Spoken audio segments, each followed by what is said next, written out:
Ángela Ruiz Romero, abogada del Centro de Estudios Constitucionales, y a nombre del director general del Centro de Estudios Constitucionales del Tribunal Constitucional del Perú, el magistrado Helder Domínguez Jaro, les damos la más cordial bienvenida a nuestro ciclo de conferencias denominado Economía, Derecho y Constitución en el siglo XXI.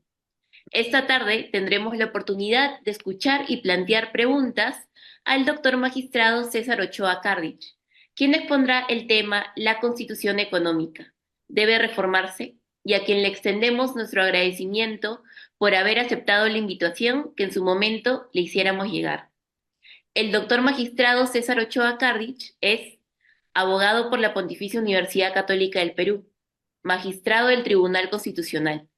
Ha sido profesor del Departamento Académico de Derecho de la Pontificia Universidad Católica del Perú y es autor de diversas publicaciones en Derecho Constitucional y Derecho Administrativo. También agradecemos a nuestros y nuestras participantes que el día de hoy han reservado un espacio de tiempo en sus agendas para acompañarnos en este evento académico. A lo largo de esta sesión enviaremos en el chat dos listas, una de asistencia y otra de preguntas para esta conferencia. Le instamos a estar atentos a las mismas. Y sin mayor preámbulo, dejamos en el uso de la palabra al doctor magistrado César Ochoa Carrich, dándole la más cordial bienvenida. Muchísimas gracias.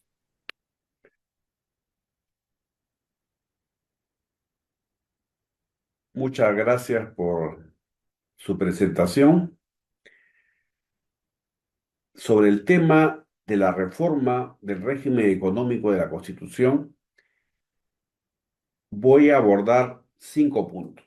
Una breve introducción, la jurisprudencia del Tribunal Constitucional más relevante, cómo se debe interpretar la economía social de mercado, el principio de subsidiariedad del Estado, el régimen de los contratos y cuáles serían principios de la acción del Estado. El tema que nos convoca es, ¿se debe reformar o no el régimen económico? En principio, hay un gran debate cuando se habla de la reforma de la Constitución con relación al régimen económico, si este debe ser modificado. Hay quienes proponen un cambio incluso radical del régimen económico. ¿Qué es la Constitución económica? Como punto introductorio.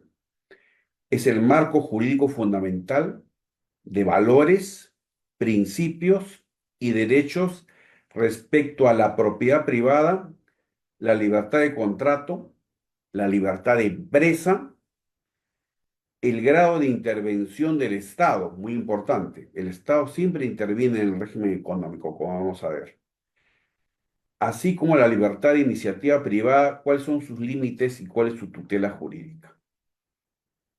La primera constitución que dedicó un título al régimen económico fue la de 1979, que definió el régimen económico como una economía social de mercado, en el artículo 115. Sin embargo, esa misma constitución, basada en el principio estructural del mercado, afirmaba la intervención del Estado en la economía mediante diversos mecanismos. Uno de ellos, por ejemplo, la planificación concertada. Otro, las reservas para el Estado de actividades productivas o de servicios. La ley por interés social o seguridad nacional podía reservarse determinadas actividades para el Estado, ¿no? Entonces se preveían monopolios públicos en el artículo 114 de la Constitución de 1979. La Constitución de 1993 dio un giro que algunos críticos lo calificaron como un giro neoliberal, es decir, de una intervención mínima del Estado en la economía. En gran medida, esa crítica tiene bastante fundamento, porque si comparamos la Constitución de 1979 con la de 1993, aunque ambas declaran como principio estructural del régimen económico la economía social de mercado, en la del 93, en el artículo 58. Sin embargo, el rol del Estado es más acotado en la Constitución de 1993, así como los mecanismos que tiene el Estado para intervenir en la economía. Entonces, por ejemplo, un tema a debatir. La Constitución de 1993 eliminó del texto el concepto de función social de la propiedad y de la iniciativa privada y de la empresa, que estaba reiteradamente desarrollado en la Constitución de 1979. Esto justificaría una reforma del régimen económico y ahí tenemos el segundo punto a tratar, la jurisprudencia del Tribunal Constitucional. Vía la jurisprudencia se puede hacer interpretaciones innovativas o mutativas del texto constitucional de manera tal que no sea necesario una reforma constitucional. Por ejemplo, en la sentencia del caso de la ley de regalía minera, sentencia 0048-2004, proceso de inconstitucionalidad, se dijo: cuando nuestra Constitución garantiza la inviolabilidad de la propiedad privada y señala que debe ser ejercida en armonía con el bien común y dentro de los límites de la ley, no hace más que referirse a la función social que el propio derecho de propiedad contiene en su contenido esencial. Es decir, cuando refiere la Constitución al derecho fundamental de propiedad, su núcleo esencial es la función social. No hay propiedad privada sin función social en la Constitución. Esta función social explica la doble dimensión del derecho de propiedad y determina que además del compromiso de proteger la propiedad y las actuaciones legítimas que de ella se deriven, puede exigirse también un conjunto de deberes y obligaciones. Y el Tribunal Constitucional afirmó en esta sentencia que debe tomarse en cuenta necesariamente el derecho de propiedad en su dimensión de función social. Es decir, el contenido esencial del derecho de propiedad, que es inviolable como derecho fundamental, sin embargo, está definido por la función social de la propiedad, ¿no? En armonía con el bien común. Y esto lo definió una sentencia del Tribunal Constitucional que de este modo restituyó el concepto de función social de la propiedad que había sido suprimida en el texto constitucional, ¿no? Fíjense la importancia de la jurisprudencia innovativa del Tribunal Constitucional, ¿no? Una reciente sentencia en un caso que ha marcado controversia en el actual pleno, el caso de los peajes o el peaje de Puente Piedra, ¿no? Expediente 1072-2023, proceso de habeas corpus, ¿no? Ponencia del magistrado Helder Domínguez, ¿no?, nuestro director del Centro de Estudios Constitucionales. En esta sentencia se afirmó que la libertad de contratación, la libertad de contrato no es absoluta, no es ilimitada, de manera tal que el Estado puede intervenir por razón de orden público, ¿no? Así se señaló en uno de los fundamentos, el fundamento 27. De otra parte, el hecho de que aparezca el concepto de orden público junto al de la ley, limitando la autonomía de la voluntad, también es indicativo de que el orden público no puede referirse a otra cosa distinta que el propio orden constitucional. Estas normas imperativas, prohibitivas o restrictivas de la libertad de autonomía privada deben entenderse como orden público constitucional, de manera tal que este orden público constitucional está integrado por los derechos fundamentales de la persona. Y uno de los derechos fundamentales de la persona es el de la libertad de tránsito, que el Tribunal Constitucional consideró que venía siendo vulnerado respecto a los usuarios del peaje. ¿no? En esta zona de Lima, en Puente Piedra, ¿no? Y por ese argumento y otros fundamentos desarrollados en la sentencia, se declaró justamente la suspensión del cobro del peaje. Entonces, fíjense ustedes la importancia de la jurisprudencia del Tribunal Constitucional para precisar determinados conceptos, principios eh, en materia del régimen económico constitucional. La economía social de mercado, principio estructural del régimen económico, basado en la libertad, basado en el mercado, basado en la autonomía de la voluntad y en la libre iniciativa privada. Así, el Estado solamente debería intervenir para complementar el funcionamiento del mercado, ¿no? Sin embargo, no todo es libre iniciativa privada, porque si estamos afirmando que es un régimen económico de economía social de mercado, este concepto social juega o se interpreta y debe aplicarse a la luz de la cláusula del Estado Social de Derecho que integra nuestra Constitución en el artículo 43. Y de manera tal que la economía de mercado o la economía social de mercado no solamente contiene derechos económicos, sino también derechos sociales fundamentales. El derecho universal a la salud,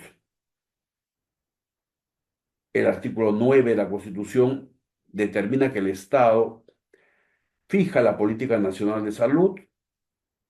El artículo 10 reconoce el derecho universal a la seguridad social.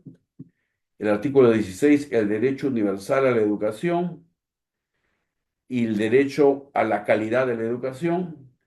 Y otros artículos del 23 al 29 reconocen y protegen derechos sociales del trabajador.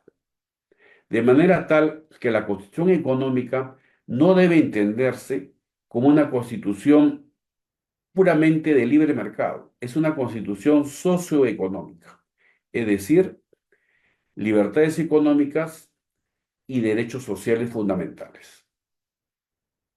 Y en esa medida se reconoce la posibilidad del Estado de intervenir en las relaciones económicas y sociales.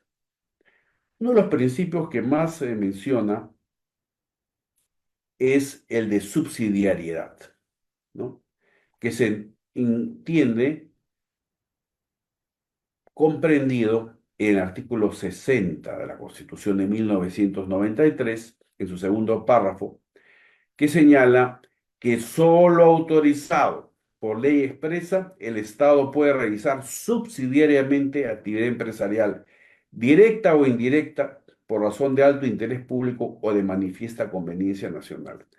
Recuerden lo que les dije empezando esta conferencia.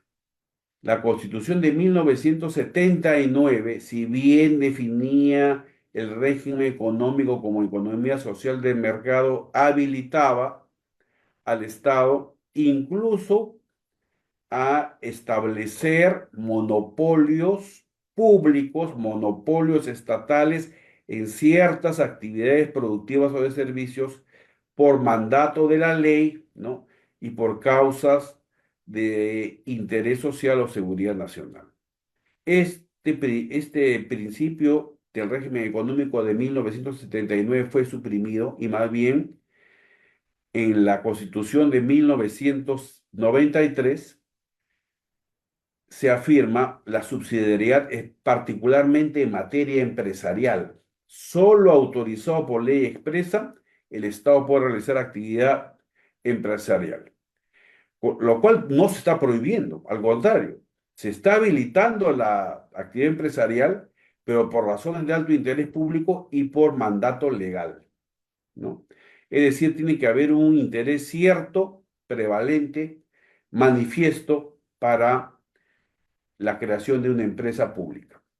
Hay quienes sostienen una posición crítica al respecto, ¿no? Quienes proponen que el Estado pueda desarrollar actividad empresarial en los sectores llamados estratégicos, Sin embargo, yo no veo incompatibilidad con el principio de subsidiariedad si por ley expresa el legislador considera que en sectores estratégicos sí se podría crear una empresa pública, ¿no?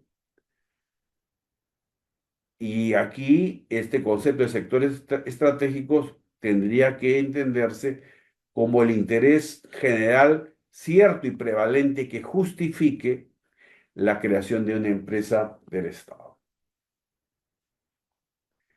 Con motivo de la pandemia, hubo también un debate respecto al rol del Estado.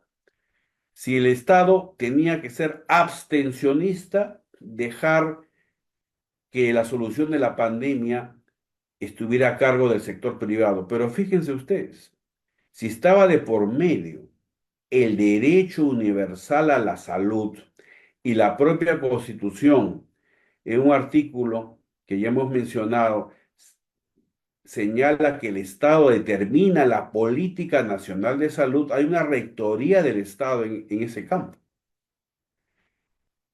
A mi modo de ver, esta rectoría excluye la idea de una subsidiariedad, por lo menos en el sentido de subsidiariedad negativa, ¿no? Que determina que el Estado debe abstenerse. No, podría más bien ser una subsidiariedad positiva, como también se denomina en la doctrina, que determina cuándo debe intervenir el Estado y cómo debe hacerlo. Si hay una razón de bien común, entonces se justificaría esta subsidiariedad positiva y justificaría en consecuencia la intervención transitoria del Estado en situaciones de emergencia, por ejemplo, emergencia sanitaria. Otros proponen emergencias ecológicas, otros en emergencias socioeconómicas, en fin. Intervención del Estado que sería transitoria en todo caso y respetando el principio de proporcionalidad que ustedes, los aficionados al derecho constitucional, conocen, ¿no? Y que sería motivo de otra conferencia. Sobre la inmutabilidad de los contratos, se considera este un principio del régimen económico de 1993, ¿no? Pacta sunt servanda, ¿no? Los contratos no pueden modificarse, pero los que invocan el pacta sunt servanda a veces omiten señalar el otro axioma, rebus sic stantibus, es decir, que si hay una alteración extraordinaria de las circunstancias entre el momento de la celebración del contrato y el posterior momento de su cumplimiento o ejecución, sí cabe una modificación de los términos contractuales. Y hay que tener en cuenta, en ese sentido, el artículo 103 de la Constitución de 1993, que prohíbe el abuso del derecho y en consecuencia también prohíbe el abuso del derecho en el campo de la libertad de contratación y en el campo de los contratos. De la mano con esta libertad de contrato, la Constitución prevé la figura de los contratos ley, mediante los cuales el Estado puede pactar garantías de no modificación legislativa, ¿no? O en todo caso, que las modificaciones legislativas no sean oponibles, ¿no? Con relación a determinados contratos calificados como contratos ley. Esta figura es criticada en la doctrina a nivel internacional, porque se estaría creando un fraccionamiento del derecho estatal, ¿no?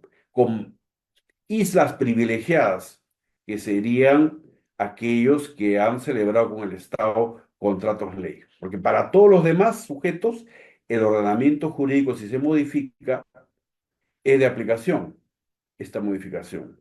No así para quienes han suscrito los contratos ley. Es interesante que un economista liberal como Iván Alonso, una vez en un artículo publicado en El Comercio, comentó lo siguiente: uno de los pocos cambios que los partidarios de una nueva constitución han dicho puntualmente que quisieran es eliminar la potestad de dar garantías y seguridades a los inversionistas mediante contratos ley. No podríamos estar en desacuerdo porque los contratos ley a nuestro estudio están reñidos con los principios de una economía de mercado, una economía de libre competencia sin privilegios para ninguno de los competidores en el mercado. El artículo 58 de la Constitución de 1993 fija el campo de acción del Estado. Y esto no lo tienen muy en cuenta muchos. Y en este campo de acción del Estado señala claramente que el Estado actúa principalmente en el ámbito de los servicios públicos, en el ámbito de la salud, en el ámbito de la seguridad y de la infraestructura. ¿Cabría una modificación de la Constitución para ampliar este ámbito de acción del Estado? En todo caso, podría proponerse alguna reforma, ¿no?, en el sentido de precisar este campo de acción. Hay quienes consideran que solamente debe intervenir el Estado ante las fallas o incorrecciones del mercado. Sin embargo, una propuesta de reforma constitucional, y eso ya es para el campo de los académicos, ¿no?, porque yo como magistrado en este momento aplico el texto constitucional. Claro, existe la facultad de esta interpretación innovativa, ¿no?, vía la jurisprudencia del Tribunal Constitucional. Sin embargo, como académico, podría plantear que la acción del Estado en la vida económica está orientada a racionalizar la economía con el fin de conseguir el mejoramiento de la calidad de vida de los habitantes, la distribución equitativa de las oportunidades y los beneficios del desarrollo y la preservación de un ambiente sano, ¿no? Así como una declaración de principios sobre cuál sería el rol del Estado dentro de una economía social de mercado, porque es el punto más importante en debate. ¿Cuál es el rol del Estado? ¿Un rol hiperintervencionista como el de la Constitución de 1979, un Estado mínimo neoliberal o un Estado de economía mixta o un Estado que no asfixie a la iniciativa privada, pero tenga una función supervisora, reguladora y correctora? En ese sentido, una propuesta de reforma podría considerar un conjunto de misiones fundamentales a cargo del Estado dentro de la Constitución económica. Por ejemplo, facilitar el funcionamiento del mercado, regular la competencia económica y supervisar las fusiones y concentraciones, establecer prioridades de inversión tanto pública como privada, prioridades, ¿no? Es decir, un planeamiento estratégico, no un planeamiento compulsivo, ¿no?, que asfixie la iniciativa privada, ¿no?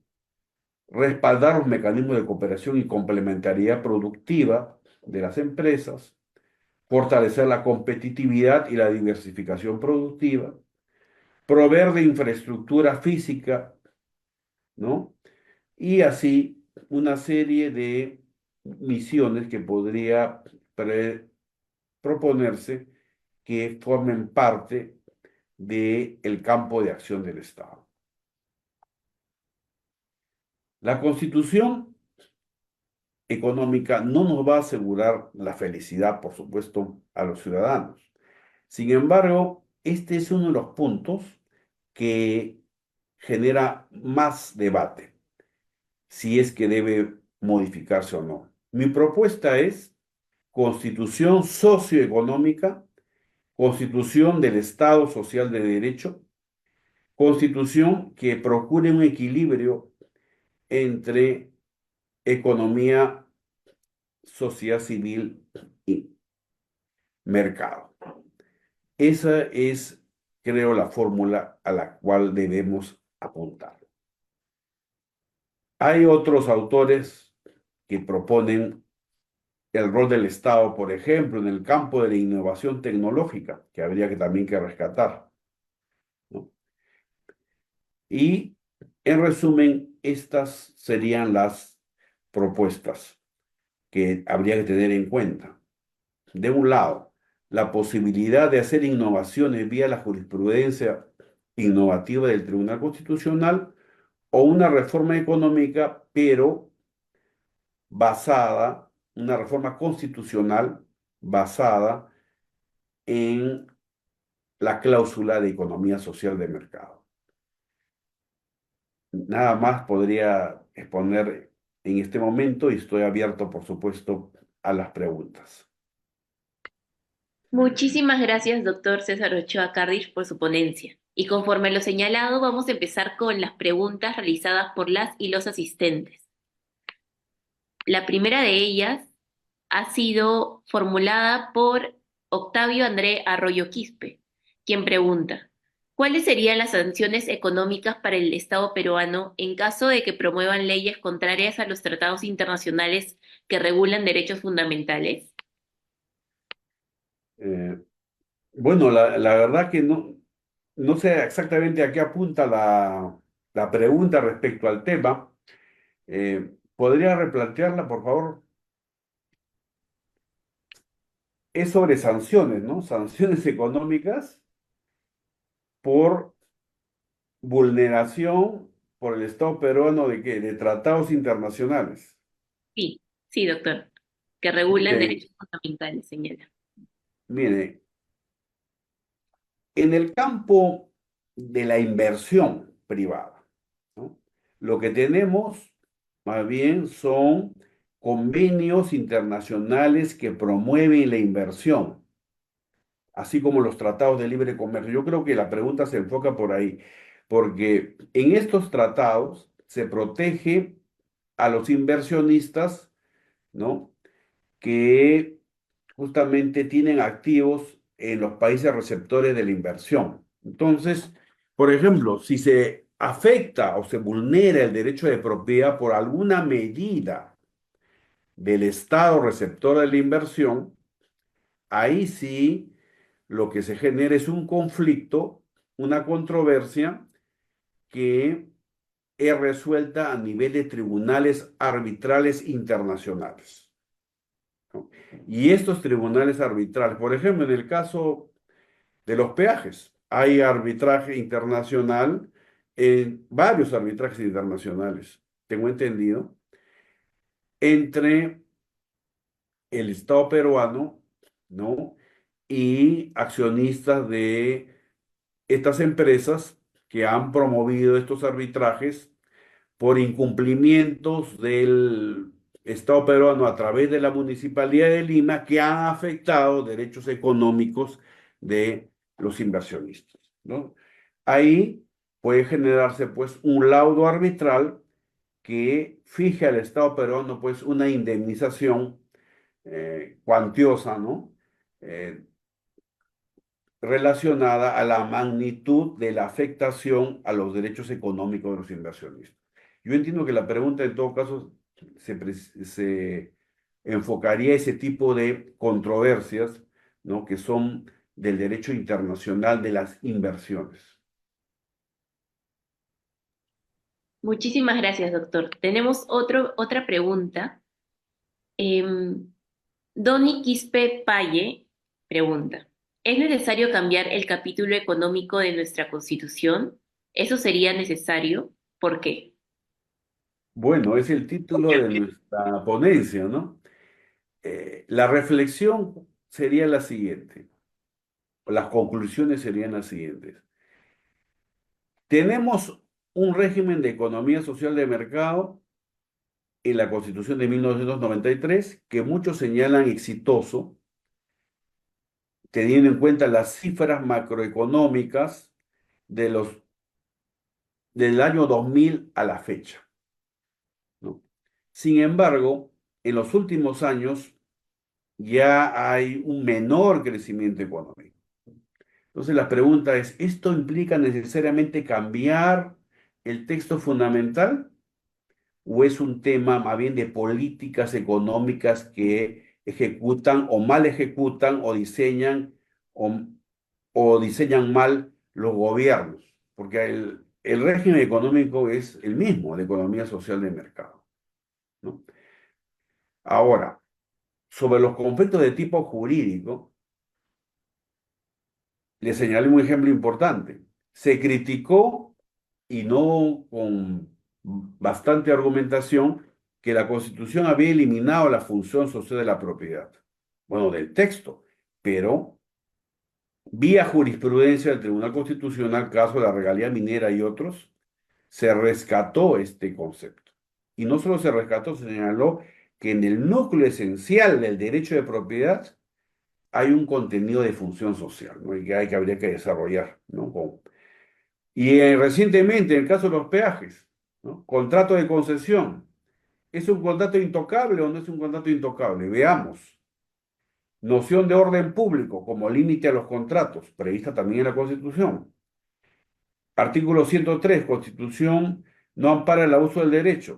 ¿Y qué es el orden público? El orden público también no son los derechos fundamentales de las personas, o puede haber contratos que vulneren derechos fundamentales de las personas.